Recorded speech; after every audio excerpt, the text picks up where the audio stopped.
My name is Alice Monroe. I'm 36 years old. I just sold the healthcare tech company I built over the past 7 years for $17 million. You'd think that would make my family proud, but it didn't. At what was supposed to be a warm family dinner, they handed me a thick folder titled Family Reinvestment Plan.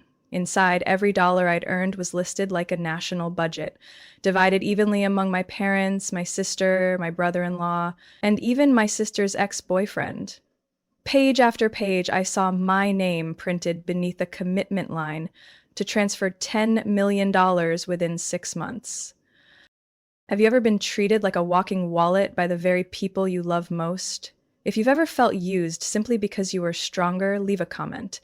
Hit like and subscribe because I'm going to tell you everything that happened from that moment on, all the way to the day I had to rewrite what family meant. I grew up in Cincinnati, Ohio, in a pale yellow house at the end of a maple-lined street. We weren't wealthy, but we never lacked the basics. My dad was a plumber, and my mom worked as a cashier at the local grocery store. Life was simple, quiet, nothing remarkable from the outside. But on the inside, things had already begun to shift early on. I'm the eldest, 3 years older than my sister Chloe. From the start, I was labeled the easy one. I knew when to stay quiet, fed myself without fuss, cleaned up my toys. As I grew older, I did well in school, never caused trouble, always landed in the top of my class. Led student councils and was trusted by every teacher. Whenever I brought home an A, my mom would nod and say, "Yeah, I knew you could do it," then turn to Chloe and ask what she wanted for dinner. Chloe was different. From the beginning, she had a way of making the whole house revolve around her. She cried more, sulked longer, demanded more, and always needed to be soothed. I remember nights when I'd be studying at the desk while my mom paced the hallway with Chloe in her arms because she refused to sleep without being held. Once I asked, "Why don't you let me help?" Mom looked tired but firm. "You're different, Alice. You're the one who knows better." As a child, I never understood why knows better meant I had to handle everything alone. I learned to cook rice at 8, washed my own clothes by 10, and knew how to call and schedule heating repairs when my parents forgot. I never complained. I believed I had to be strong, self-reliant, a role model for Chloe. But Chloe didn't follow my example. The older she got, the more entitled she became, the more easily she snapped when things didn't go her way, and I slowly faded into the background. When I was 16, I got accepted to the state-level academic competition team. I was so thrilled, I ran all the way home to share the news. My mom was peeling apples for Chloe. After I told her, she smiled and said, "That's great, but Chloe just won a prize at school too. Tell me later, okay?" Chloe was waving around a certificate labeled Most Improved, the kind they gave to every struggling student, and she dove into Mom's lap. I stood there, smile intact, but my heart turned a little colder. I kept studying hard, earning scholarships, working weekends at the library, but every conversation at home circled around Chloe. Her bad grades, her friend drama, her wish to drop out of high school and go to beauty school. I once suggested maybe let her try a part-time job first to see if it suits her. Mom glared, "Are you saying she's not capable?" "Why are you always so critical of Chloe, Alice?" I wasn't critical, I was tired. When I earned a full-ride scholarship to Vanderbilt, I came home to announce it. No one was home. Mom was on a night shift, Dad fixing pipes for a neighbor, and Chloe was out with friends. I left the scholarship letter on the kitchen counter, clipped with a note, "I got in! It won't cost you a penny!" The next day, Dad smiled and said, "Good, then we can use that money to help Chloe with cosmetology school." "You don't mind, do you?" I just nodded, saying nothing. The old Toyota Corolla I used through high school, the one Dad promised I could take to college, was sold. The money paid for Chloe's tuition. I took the bus, then walked nearly 2 miles from the dorm to the supermarket every week. Chloe quit cosmetology after 3 months, said it was too exhausting. When Chloe failed her driving test because she never studied the road rules, Mom called while I was cramming for finals. "Can you come home for a few weeks and teach her? She'll focus better with you." When Chloe's first boyfriend conned her out of money, I was working the night shift in a lab. Mom texted, "Chloe's devastated, call her. She needs someone more level-headed than me." I was always the one they called when Chloe had a problem, but no one ever asked if I was okay. Still, I didn't blame them. I just made a silent vow to go as far as I could, to be completely self-sufficient so no one had to worry about me. I believed that if I succeeded, if I did everything right, eventually they'd see me, not just as the dependable daughter, but as someone worth admiring. But I was wrong. When I finally made it, they didn't celebrate. They drafted a detailed plan to spend my earnings like it was the most natural thing in the world. And the worst part? They did it with smiles over a family meal. I left Cincinnati on a crisp spring morning with one suitcase of worn clothes, a laptop 2 years past its warranty, and a thin hope that I could rewrite my life. I got an unpaid internship at a health tech startup in Palo Alto. No salary, no housing, but I said yes without hesitation. That was my first real shot at a future, and I knew if I let it go, it might never come again. I rented a small back room behind a laundromat. I could hear water draining through the pipes every night. My first meal in California was instant noodles mixed with frozen vegetables. I called it survival ramen. I slept on a donated church sofa next to a desk I salvaged from a dorm trash pile. No one from home asked if I had a bed. Mom texted, "Watch the weather," then launched into a story about Chloe's new hair color. It looked great, but was pricey. I worked 16 hours a day. Mornings were for training, afternoons for research, evenings for self-study. Weekends, I attended free seminars and took notes like gold. I learned how to apologize to customers, pitch to investors, run meetings where no one respected my presence. I wrote down every failure, read them back at night like prayers. 3 years later, I launched my own company, a platform connecting patients with post-op care providers. We started in a rented garage near Stanford with two old friends. We painted the walls ourselves, shared every outlet, cooked rice on a hot plate. Some nights I coded until 3 a.m., hands shaking from exhaustion, then woke up at 7 to pitch again.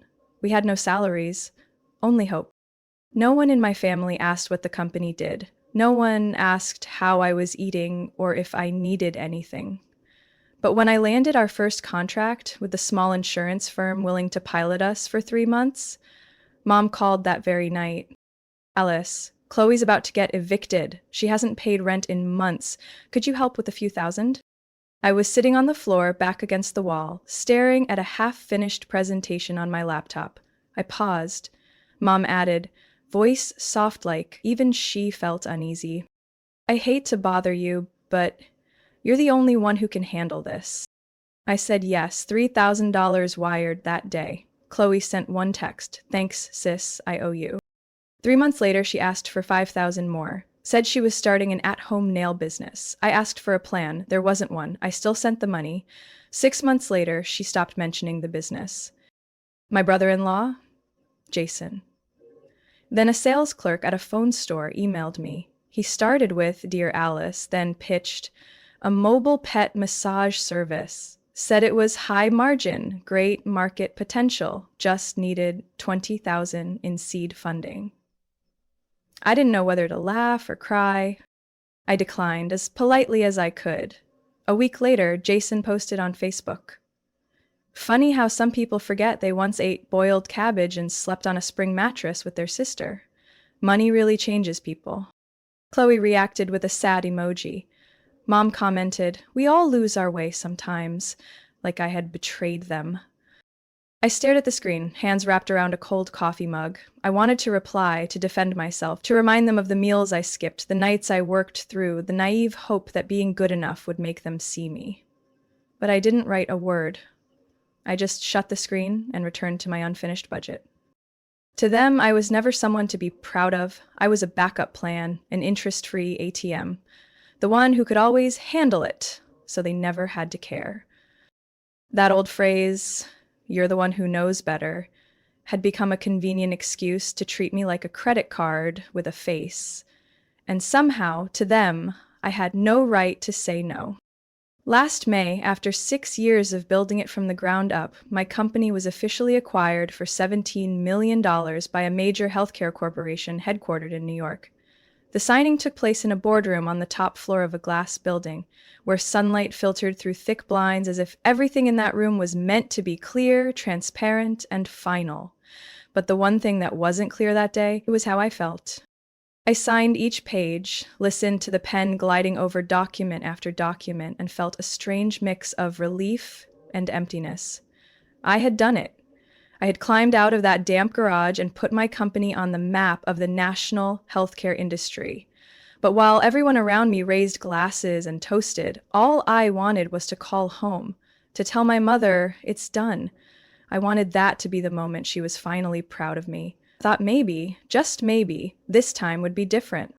My financial advisor, Linda, a woman in her late 40s with a steady voice and razor-sharp eyes, looked at me over a wine glass she hadn't touched. She didn't offer congratulations. She didn't praise me. Instead, she said, "Brace yourself, Alice. Starting today, your family's not going to see you as their daughter anymore. They'll see you as a resource." I furrowed my brows, unsure whether to believe her. Linda simply shrugged. I've seen this play out too many times. I still went home that following weekend, not because I wanted to celebrate, but because I needed to hear my mother say just one thing: "You did great." But the moment I wheeled my suitcase through the front door, before I even had the chance to take off my shoes, I saw a cake on the dining table, balloons, and a hand-drawn sign strung across the wall that read, "Welcome, Millionaire Alice." Sitting around the table were my parents, Chloe and Jason, my sister and brother-in-law, and a few close neighbors. They smiled, patted my back, poured drinks, and asked about my money like I'd just won the lottery. I forced a smile, trying not to let the growing hollowness in my chest show. After dinner, my mother waved me into the kitchen to help wash dishes. As I held the final plate, she spoke softly, like a whisper. "I knew you'd make it. Now it's time to give back." I turned to look at her. "Give back?" She smiled. "I don't mean anything bad by it, but you've seen how things are. Chloe lost her job last month. Jason's nearly 90 grand in debt, some investment that went sideways. I can't even remember the name. Your father's covering a second mortgage just to keep up with medical bills from my back issues last year. Helping out the family a little? Is that so wrong?" My chest went cold. I didn't even have time to respond before my father walked in, holding a thick folder in his hands, grinning ear to ear. "Come into the living room. The whole family's put together a plan. We're not forcing anything, just a fair way to share the wealth so everyone can be more stable." I followed him like a ghost. On the table lay a document over 20 pages thick, the cover stamped with bold letters, "Family Reinvestment Plan," compiled by Chloe Monroe. I sat down and opened the first page. The introduction read, "Family is the foundation of success, and the successful are responsible for protecting that foundation." The second page listed proposed contributions. Pay off mom and dad's mortgage, $280,000. Seed money for Chloe and Jason's photography studio, $150,000. A new family car, $65,000. A college fund for their future kids, $200,000. Home maintenance reserve, $35,000. And a final line, monthly living support, $5,000 a month for 5 years. By page 10, I set the folder down. "Chloe wrote this?" Jason chuckled, arms crossed. "She just organized it. It was a group idea. Everyone had input." My mother sat across from me, eyes filled with anticipation. "Alice, this is our chance to finally be free of worry. You're comfortable. Help us. The whole family will be forever grateful." I looked at them one by one and realized Linda hadn't been wrong at all. In their eyes, I wasn't Alice anymore. Not the daughter who always did the right thing, not the big sister who walked Chloe to school every morning. I was a financial opportunity, a plus sign. I kept my voice steady, low. "Did any of you ever think to ask me before writing this?" My father shook his head. "Your family. We don't need to be formal." Jason chimed in, half joking. "Honestly, if your parents hadn't raised you, you wouldn't have had the education to get where you are, right?" Chloe stayed silent, but when I looked at her, she couldn't meet my eyes. I didn't know what I felt: sadness, disappointment, or just a kind of numbness that came from not even being surprised anymore. I simply stood up and said quietly, "I need some time to think." No one stopped me. No one asked what I needed. They just nodded, like I'd signed something I hadn't read carefully. And then I left that house, carrying not just an absurd financial plan, but also the crushing realization that I no longer belonged in my own family. I returned to my hotel close to midnight, dragging an empty suitcase and a mind weighed down with dread. The folder my father gave me still sat in my tote bag, the edges bent from how tightly I'd gripped it every time Jason's words echoed in my mind, that I owed them for raising me. I sank into the armchair, turned on the desk lamp, and pulled the stack of papers out again. Each item was numbered like I was the accountant of a family-run corporation. Item 1, pay off mortgage. Item 2, reinvest in Jason's creative business idea. Item 3, monthly living support. Item 4, education fund for future grandchildren. I flipped the last page and saw a color-printed Excel table titled Quarterly Withdrawal Plan First 3 Years. No one asked if I could afford it. No one asked if I wanted to. I couldn't sleep that night. I lay sideways on the bleached hotel bed, staring at the ceiling, listening to the steady hum of the air conditioner while my mind refused to quiet. I always thought I was strong, that no one could manipulate me. But the look on my mother's face, so gentle, the way she placed her hand on my shoulder and said, "Family is where we come home to," left me spiraling. They didn't want me. They wanted the numbers attached to my name. The next morning, I sat in the quiet corner of the hotel cafe and called Linda. "I need to talk," I said. Her voice was calm as always. "I'm listening." I told her everything, from the party to the folder to the things they said that cracked me open inside. I said I didn't know how to help them without losing myself. Linda was silent for a moment, then said, "It's time to draft a will." I froze. "I'm 36. I'm not saying you're dying. I'm saying you need boundaries. And sometimes the strongest boundary is the one written in legal terms." I exhaled. "You think I should cut them off completely?" "No. But you need to be clear. Decide who, if anyone, qualifies for support and under what conditions. And if anyone on that list tries to pressure, threaten, or approach you just to demand more, they get removed. Permanently." I sat there for a long time. My coffee had gone cold. I hadn't taken a single sip. That afternoon, I went to Linda's office.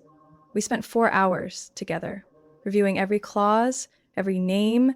I remember taking nearly 30 minutes just to decide whether my mother should be included on the list for long-term medical support. I left her name in, but I added a line: "Funds will be disbursed through a third-party organization, not directly. Non-transferable." I wrote it all out clearly. Anyone who approaches me, my legal representatives, or the intermediary organization with the intent to ask for money or demand entitlements beyond what's documented will immediately forfeit all future benefits. I never thought a will would be the only thing protecting me from my own family, but in that moment, it felt like the only shield I had left. The next day, I got a text from Mrs. Janet, our old neighbor, the one who used to babysit Chloe when Mom was busy. The message was short. "Your mom said you're rebuilding my roof for me. That's so kind of you." I didn't respond. I wasn't even surprised. They had already started telling the neighbors, distant relatives, even strangers that I would support the whole family every month. A few hours later, my father texted, "Don't worry, we've handled the communications. Everyone's thrilled to hear you're thinking of family." I read the message in silence, not a single word of permission, not one question. They had made the decision for me, then broadcast it like a press release, proud as if I were a fully funded community project. I set my phone down, walked out onto the hotel balcony. Below, the streets buzzed with people, passing each other, no one knowing anyone, no one expecting anything. I felt lighter among strangers, then suffocated by those who called me family. I walked back inside, shut the door, and reopened the will. I added one more note. This time, it wasn't legally binding, just a line for myself. No one has the right to make me feel guilty for living responsibly. I hit save, and when the screen said save successful, it felt like I had just laid the first brick of a boundary I had never dared to build. 3 days after I left my parents' house, with a family reinvestment plan still tucked in my bag, the first video appeared on TikTok. Chloe sat in the living room, dim lighting setting a somber tone, her eyes puffy, arms wrapped around her, slightly showing belly, her 2-year-old son playing nearby. She spoke in a trembling voice. We don't need luxury, we just need milk for our child, a roof over our heads without the fear of eviction. But my sister, a millionaire, turned her back on us. She said family wasn't in her financial plan. I found out about the video through one of my staff members. She said, "You need to see this. It's spreading fast." Within 12 hours, it had over 1 million views. The comment section exploded with outrage. Rich people have no heart these days. A big sister letting her nephew go hungry? Unfit to be a human, let alone a mother. Hope her own kid gets abandoned just like she did. I don't have children, but that last comment still sliced through me. Messages poured in. Unknown numbers kept calling, my inbox filled with subjects like, "So disappointed. What kind of sister are you? Shame on you." Every time I checked my email, more venom poured in from people who didn't even know me. My mother didn't call or text. But 2 days later, a scan of a local newspaper article appeared in my inbox. It was a letter to the editor, from her. She wrote about her eldest daughter, who once earned scholarships, who used to be the family's hope, then completely changed after getting rich. She wrote, "Wealth doesn't make someone bad, but sometimes it makes them forget those who sacrificed their youth to raise them." The article didn't mention my name, but anyone who had seen Chloe's video knew exactly who she meant. I called Linda, my voice was trembling. "They're destroying my image. I can't even walk outside without feeling eyes on me. They're calling me cold-blooded, a monster." Linda was quiet for a moment. Then she said, "Would you like me to contact a crisis management specialist?" I nodded. Even though I knew what was under attack wasn't just my reputation, it was me. 3 days later, Jason showed up in the office lobby. He wore a baseball cap, sunglasses, and a hoodie like he was trying to hide, yet he looked around as if begging to be noticed. When the receptionist asked his name, he replied confidently, "James Carter, I have an appointment with the CEO." I had no such appointment, but when the front desk notified me, I understood immediately. I said, "Bring him to the small conference room at the end of the hall. No one else goes in." When I entered, Jason removed his glasses. His eyes no longer held the usual smugness. They were filled with anger, disappointment, and calculation.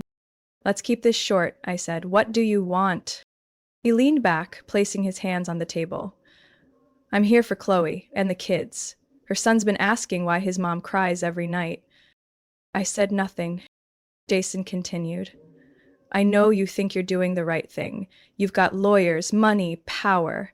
But you also have a past, and pasts can cause problems if someone remembers." I looked him in the eye.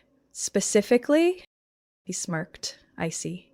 "I remember you borrowing money from your high school boyfriend. Just a small amount, never paid back. I know about the time you borrowed someone's car and scratched the right mirror, never told them. I still have a handwritten letter you begged a teacher with in 11th grade to bump your grade. Little things, sure, but enough to taint a CEO's moral image if someone wanted to make noise." I wasn't angry or shocked. I just felt a strange sense of relief. Relief in knowing I was right to draw a boundary. That I didn't owe anyone an explanation anymore. I picked up the phone and dialed. "Mr. Smith, please send security to the small conference room in 5 minutes. Someone needs an escort." Jason jumped to his feet.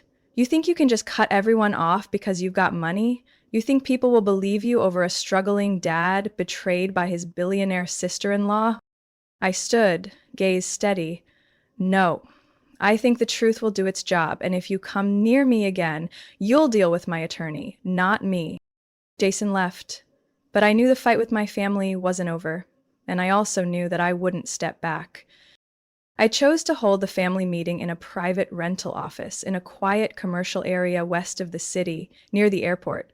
Not for convenience, but because I didn't want anyone feeling comfortable enough to forget boundaries. The conference room was just big enough, with a glass table, leather chairs, clean white lighting. Nothing said home, and that was intentional. I arrived 30 minutes early with Linda, my attorney and financial advisor, and two private security guards stationed by the door, not in uniform but unmistakable in their role. Linda had prepared 3 notarized copies of my will, each labeled Chloe, Mr. and Mrs. Monroe, and Jason Carter. My family arrived on time. My mother wore a light blue wool coat, still wearing the same faint perfume from my childhood. She walked close to my father, who was as silent as ever. Chloe entered with her pregnancy now showing clearly. Jason followed, hands in pockets, eyes scanning the room more than greeting anyone. I stood and nodded. No one offered a handshake. "Thank you all for coming," I began, my voice even. "I hope we can speak respectfully today, not for each other's sake, but for the children you keep mentioning." Chloe sat down with a tired sigh. "Why'd you call lawyers and security? This is family, not a courtroom." Linda replied for me, her tone calm and razor sharp. "Family or not, legal boundaries must be honored, especially after threats, public defamation, and intrusions into my client's private life and career." My father cleared his throat, arms crossed. "We're here to negotiate, not be intimidated." I looked straight at him. "No. I invited you here to make an announcement." I pushed the 3 copies of the will toward them. "These are official legal documents, notarized and in effect. The assets from the sale of my company will not be transferred directly to any family member, except for a scholarship fund set aside for my niece and nephew when they turn 21 and have stable employment. That fund will be managed by a third party, not given directly to their parents." Chloe's eyes widened, her hands clutching her belly. Are you serious?" I nodded, holding her gaze. "The rest will go toward public education funds, organizations supporting female entrepreneurs, and part of it will be donated to medical charities. I'll keep enough to live and continue my work. And as clearly stated in the document, anyone who deliberately approaches me or my legal representative to ask for money, directly or indirectly, will be permanently excluded from all support." The silence in the room was suffocating. The hum of the air conditioner seemed to emphasize that everything was operating in order except them. Jason was the first to react. He jumped up, slamming his hand on the table, knocking over a glass of water. "You've lost your mind. Do you even know what you've just done? Who do you think you are, playing judge over your own family?" I looked at Linda. She tilted her head slightly, and one of the 2 private security guards stepped forward, not touching Jason, just standing behind him, close enough to make it clear this wasn't an empty warning. My father spoke up, his voice low and filled with reproach. "Alice, what does this mean? Rejecting your family, cutting ties with your blood, leaving behind all kinds of scandal?" My mother dropped her head into her hands and began to cry. Those familiar sobs rang out, not too loud, not too soft, just enough to draw everyone's eyes to her. Chloe leaned back in her chair, letting out a soft cry, her hands cradling her belly like the shock had hit her physically. I didn't move. I sent money for years. None of you asked if I was eating well, if I was sleeping at all. But when I succeeded, I became the family wallet. My father clenched his fists. "We're family. Family doesn't draw up plans to divide someone else's assets without asking. Family doesn't post videos online calling me heartless. Family doesn't show up at my office to threaten and slander me." Jason snapped, "I just want fairness." Linda stepped in, her voice still calm but crystal clear. "Fairness doesn't mean entitlement. Fairness doesn't mean writing someone else's budget with their money." I sat back down. calm as if this were just a regular meeting. I don't owe any of you an apology. I'm still keeping the scholarship for the kids. They're innocent. But everything else, this ends here. No one said another word. They looked at each other, then at me. My mother quietly wiped her tears, and my father stood up first, saying nothing. Chloe stayed seated, face pale, eyes stunned, as if her mind couldn't catch up with what she'd just heard. Jason muttered a curse under his breath and stormed out. I didn't see them out. I just sat in that room, slowly emptying, feeling hollow but no longer heavy. Linda gathered the documents, then asked gently, "Are you okay?" I nodded. They're not the shadow I fear anymore. And in that moment, I realized, sometimes, to find peace, you have to face the very people who thought you'd never have the courage to turn your back. 3 days after that family meeting, I woke at 6 a.m. to my phone ringing nonstop. It was my communications assistant. Her voice rushed and panicked. "You need to check Twitter right now. Something big is happening." I opened my phone, not out of curiosity, but from instinct. A series of viral posts were spreading, with candid photos of me leaving my apartment building, the headlines screaming, "Millionaire CEO lives in luxury while her family struggles to eat." It wasn't mainstream media, but the content spread like wildfire. In the comments section, thousands of strangers accused me of being heartless, cold-blooded, some even calling me a city monster. I scrolled down and saw a close-up of me at the corner coffee shop, alongside a short clip of me opening my car door, captioned, "While the older sister buys designer bags, her pregnant younger sister can't even afford a nurse." A chill ran through my spine. Someone was watching me, not online, in real life, every day. I didn't go to the office that day. I sat still in my apartment, drew the curtains tightly shut, set my phone down, and walked out of the kitchen, empty-handed. Like if I wasn't holding anything, maybe I'd feel lighter. But the truth was, from that moment on, I didn't feel safe in my own home anymore. That evening, I received an anonymous letter in the mail, no return address. Inside were 3 printed color photos, one of my apartment balcony, one of me speaking with the building's security guard, and one of my bedroom window from outside. I remember standing frozen for a long time. Then I called Linda directly. "This has gone beyond personal," I said, trying to keep my voice steady. "I want the FBI involved." Linda didn't ask why. She just said one thing, "I'll arrange it." 2 weeks later, a federal agent came to my office with findings from a cybersecurity investigation. One of the image links that had been leaked traced back to an IP address associated with Jason's Google account. Not directly, but close enough. After reviewing the building's security footage, police confirmed a man had repeatedly appeared outside my apartment, wearing a baseball cap, often watching and then walking away. He had previously worked as a delivery driver for a local app and had accepted a cash consulting job from a private client. That client was Jason. "We spoke to him," the agent said. "He admitted to being paid to collect images and track your routine. Someone wanted that data to renegotiate certain financial terms."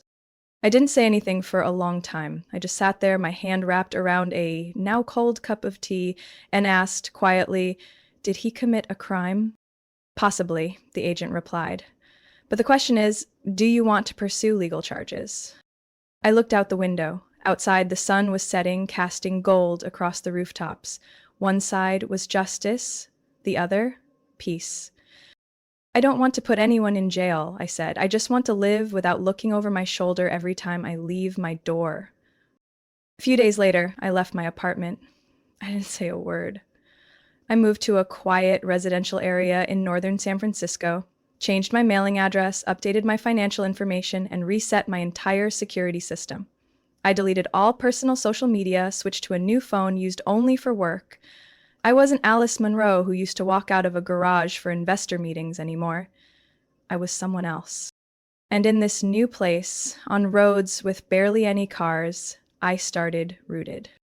Rooted wasn't a business venture. It was what remained of me after all the confrontations. It was my final effort to turn what I'd been through into something meaningful.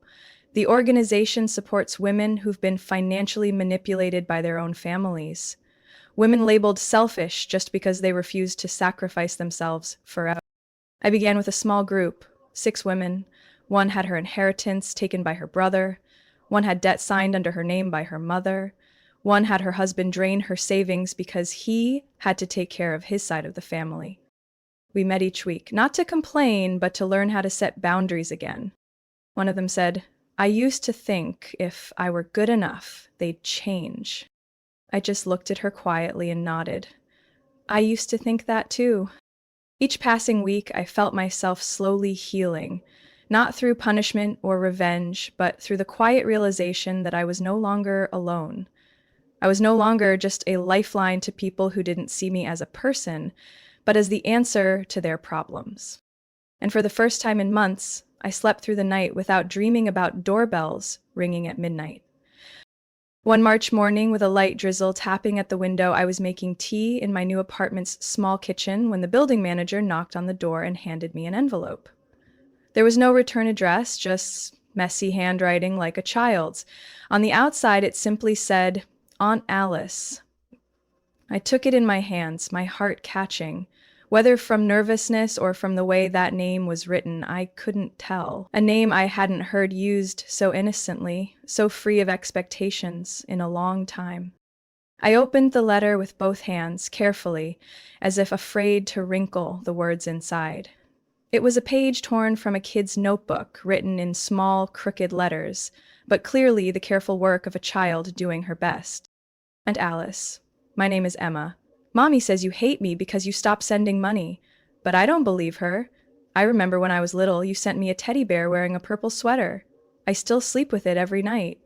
I want to be good at computers like you. I don't need anyone to buy me a new laptop. I'll save up for college. I'll take care of myself. I love you even if Mommy says not to talk about you anymore." At the bottom was a shaky signature, Emma, 6.5 years old, and a crayon drawing of a woman standing next to a computer that read Aunt Alice at the top with a little dog beside her. I guessed it was Pixel, the dog I used to have, the one I sent pictures of to Chloe back when we still spoke to each other like sisters. I sat down, tears soaking the bottom edge of the page. Maybe I cried not from pain, but from something that had almost disappeared from my life entirely. Hope. Emma had never seen me cry. She'd never heard me talk about the nights I typed code until my eyes burned, or mornings I made coffee with tap water because I forgot to buy a new filter. She didn't know how many nights I stayed up scared to open emails from my family. But one short sentence, "I'll save up for college," was enough to make every choice I had made feel worthwhile. That same morning, I called Linda. "I want to set up a personal scholarship fund for Emma, completely independent. Chloe's name can't be on it. No adult in my family gets any access, and it must remain in place until Emma turns 21. Linda didn't ask questions. She simply said, "Understood. We'll make it rock solid." 3 days later, it was done. The fund was named the Emma Code Fund. A simple name, nothing flashy, but it carried the full weight of a 6-year-old's letter to an aunt the world called cold. I requested the fund documents be sent to Emma in a simplified version, along with a handwritten letter from me. In that letter, I wrote, "Dear Emma, I received your letter. I have never hated you. I just needed time to find myself again after many things made me sad. But reading your words, I saw something clearly. You understand things that don't need to be spoken out loud. Because you dared to say, 'I'll take care of myself,' I believe you're mature enough to know that love doesn't always come wrapped in money. But because you were brave and honest, I want to give you a better start. I've created a scholarship fund just for you. You don't have to ask anyone. You don't have to depend on anyone. When you're of age and ready, this fund will be there for you and only you. Study hard, and remember, real love never comes with conditions. With love, Aunt Alice." I wasn't expecting a response from Chloe. I wasn't even sure if Emma would fully understand the legal complexity I had to go through just to give one child in my family the right to learn without being manipulated by the adults around her. But that didn't matter. What mattered was that Emma had dared to write, and I had answered. with every ounce of respect I had left to give. A week later, my attorney got a call from the legal team representing Chloe. They asked whether the scholarship fund violated any prior asset agreements. Linda gave them a single answer. This fund is unrelated to any adult in my client's family. It is a personal, independent action with no commercial or transactional intent, and it will not be subject to renegotiation. They haven't contacted us since. One weekend, while walking through a local flea market near my neighborhood, I saw a little girl selling old books to raise money for stray dogs. Her backpack had an embroidered patch that read, "On my own, but not alone." I stood there for a long while. I thought about Emma, about the shaky handwriting in her letter, about the line, "I don't believe Mommy is right." Maybe she will be able to repair the bridge between me and the rest of our family, but she saved me from the belief that I was a bad person for daring to say no. And in the days that followed, back in my office at Rooted, I began carving out time to design a new program. One focused on helping underprivileged girls access technology at a younger age.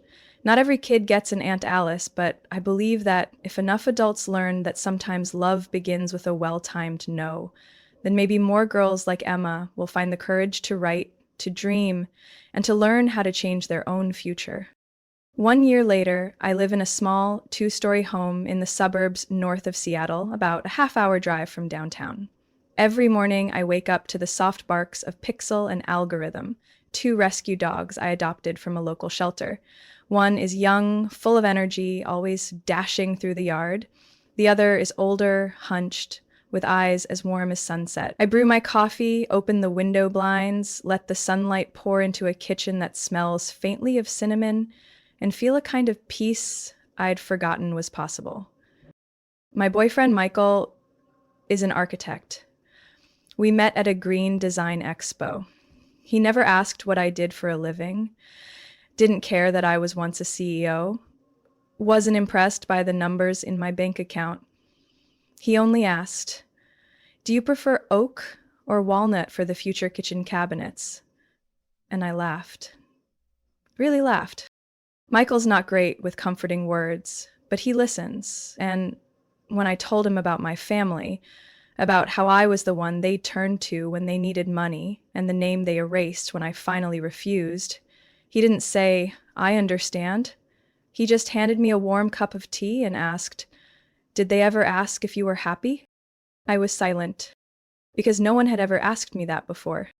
Rooted, the organization I founded, continued to grow. Within a year, we had supported nearly 200 women, women who had once been exploited, drained, and manipulated by their own family members.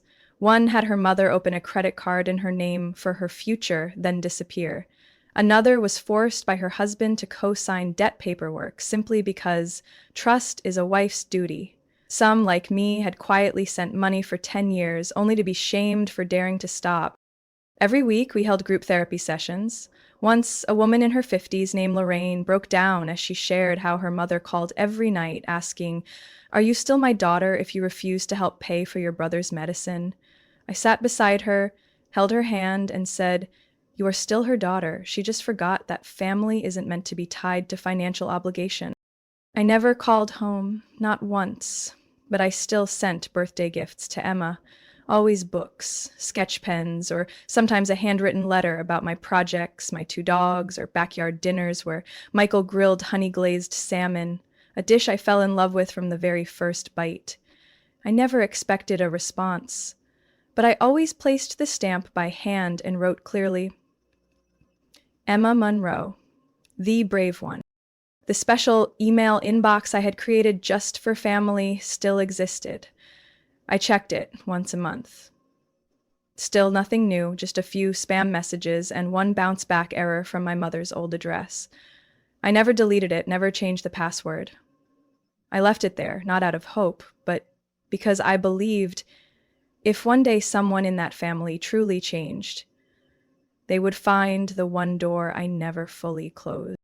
During a recent community talk after I shared my story with nearly 100 women at a local cultural center, a woman stood up and asked in a soft, raspy voice, "Miss Alice, do you ever feel lonely for choosing to cut off your family. I looked at her, then at the room, waiting in silence. For a moment, I paused. Then I answered, "No, I didn't cut off my family. I just redefined what that word means." She smiled, and her eyes held something I understood deeply: recognition, without the need for explanation. Family for me now is Michael, the man who always asks whether I want quiet or conversation at the end of a long day. It's Pixel and Algorithm, two silent souls who never ask me to prove my worth to be loved. It's the women of Rooted, those unrelated by blood, but who know how to wipe each other's tears with truly clean hands. And it's Emma, the only child in my entire lineage who knew how to write a letter from the heart instead of from expectation. I no longer feel guilty when I think of them, no longer ache when I'm not at the family gatherings I know I'd only be invited to if I brought money, and I no longer flinch when the phone rings in the middle of the night. I used to believe that if I sacrificed enough, they would change, but I've learned sometimes love doesn't come from sacrifice, it comes from protecting yourself. I don't live alone, I just no longer live the old way. And strangely, that's brought me closer to who I really am than I've ever been. My story may not look like anyone else's, but I believe every one of us has had a moment when we had to ask, where is the line between love and obligation? Between giving from the heart and being taken advantage of simply because we're stronger? Have you ever had to set boundaries with your own family? If you've ever made a decision that hurt them just to protect yourself, do you feel guilty? Share with me in the comments, because somewhere out there, someone may need a message of understanding, just like you once did. And if this story touched something in you, even just a passing thought, please hit subscribe to follow the channel for more true journeys about family, choice, and the courage to live according to your own values. Life is full of deep and quiet turning points, and sometimes one story can spark the change you never saw coming. Thank you for listening.